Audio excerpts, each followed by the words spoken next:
One cool thing about Norway is ABBA. Hey! You know ABBA, 31.5 million monthly listeners on Spotify to this day.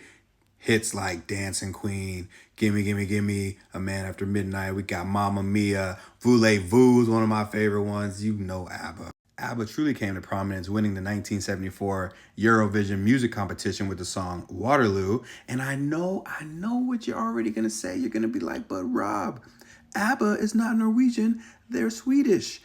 That is true, but it's not.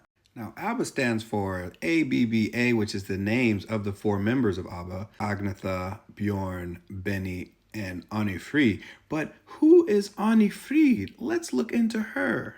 Anni-Frid Lyngstad was born where? Oh, in this place. I'm not going to pronounce it, but you see it.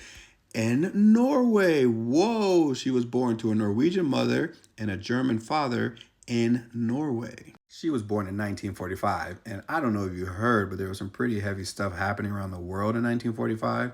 So her mother, and her father moved from Norway to Sweden to escape a lot of different stuff that was happening. So without Norway, there is no ABBA. So you're welcome, Sweden. Norway created for you one of the greatest musical talents of all time.